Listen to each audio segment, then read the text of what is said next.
Maladie et spiritualité, 5 clés pour garder le cap. Bonjour à toutes et à tous, je suis Mylène, je suis formatrice, je suis coach et dans cette vidéo, j'aimerais partager un petit peu de mon expérience en fait. Comme d'habitude, de toute façon, tout ce que je partage, j'aime vraiment que ça prenne racine dans ce que j'expérimente au quotidien.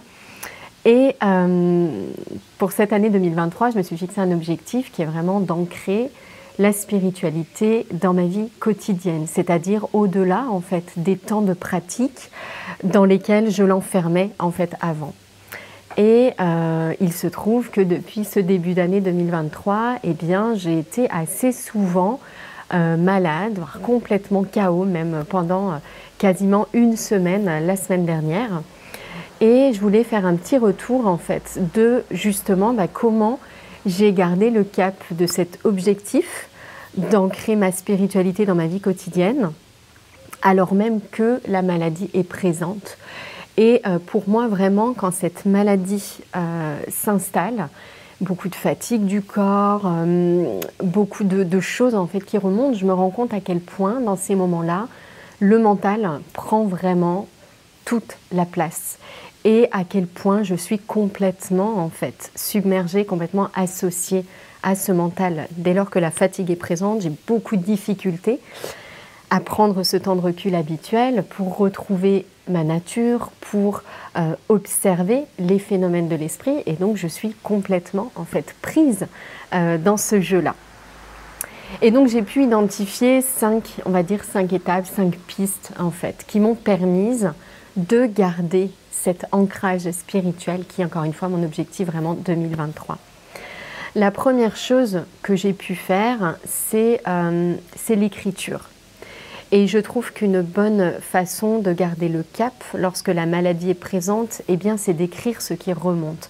Donc, comme je le disais, le mental a pris beaucoup de place, donc beaucoup de souffrance, beaucoup de pensées négatives, beaucoup de croyances limitantes, beaucoup de choses en fait qui sont remontées, beaucoup d'émotions aussi, de charges émotionnelles que j'ai eu en fait du mal à gérer, à observer pour retrouver ma liberté et donc vraiment prendre le temps d'écrire sur tout ça, sur tout ce qui est remonté parce que, encore une fois, tout ce qui remonte dans ces moments-là, ce sont vraiment des supports de pratique.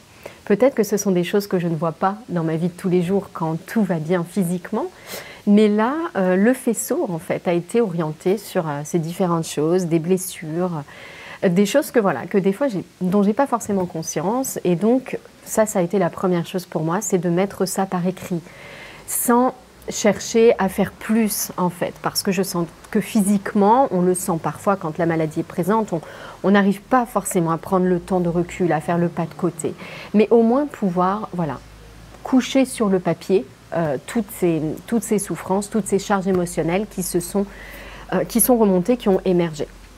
La deuxième chose aussi que je trouve importante, même si ça ne correspond pas à ce que je peux faire et dire le reste du temps, c'est à mon sens d'accepter avec bienveillance dans ces moments-là la place pour le coup des distractions.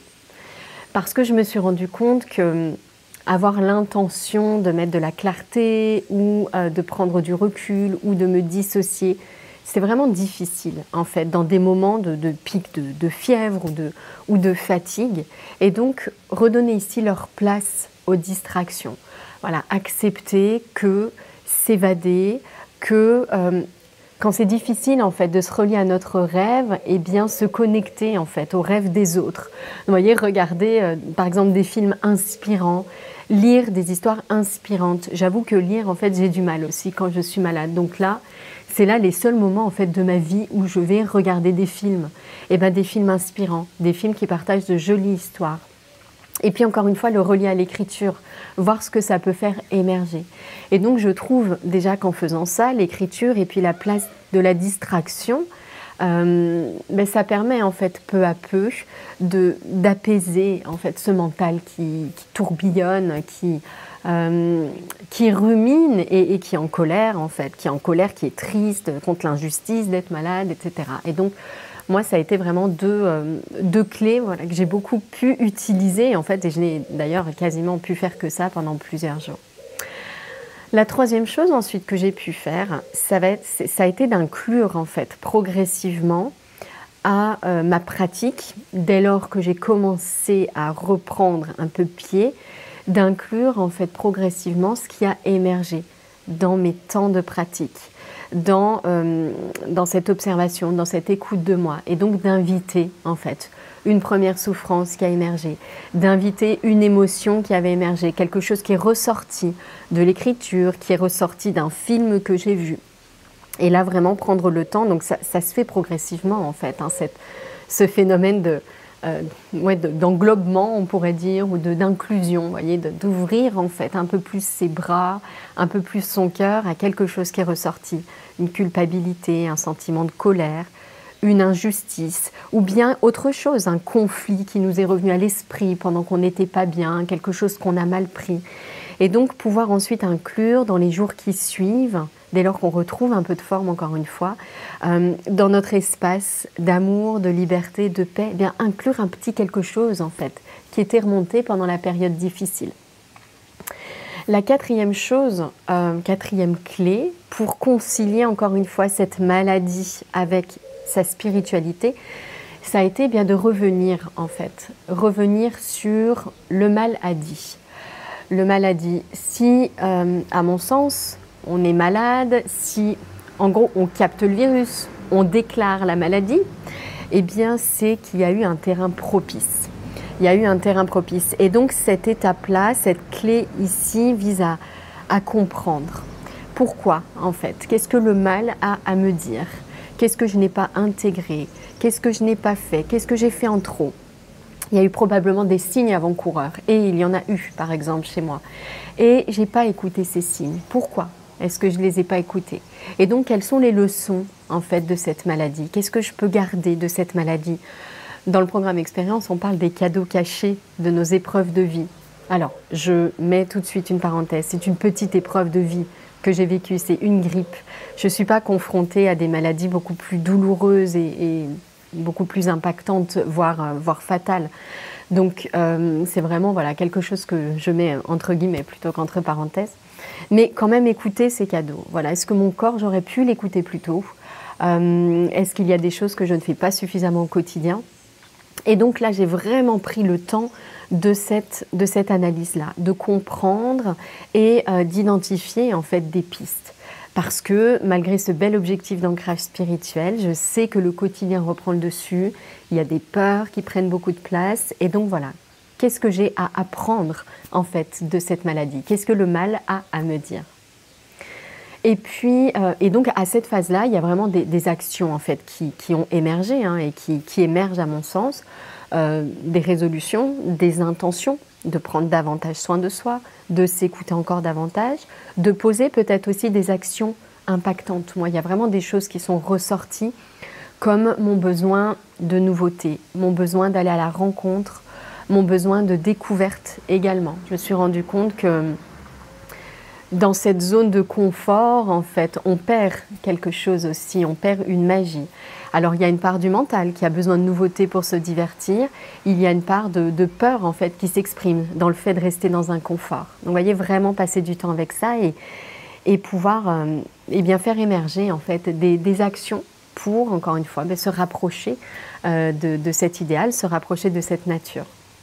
La cinquième clé pour concilier maladie et spiritualité, qui pour moi est arrivée vraiment à la fin de cette période, de cet épisode de maladie, c'est la gratitude.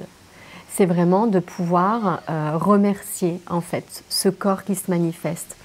Pouvoir le remercier parce qu'il permet de nous montrer ce qu'on ne voit pas habituellement quand on supporte un rythme trop difficile.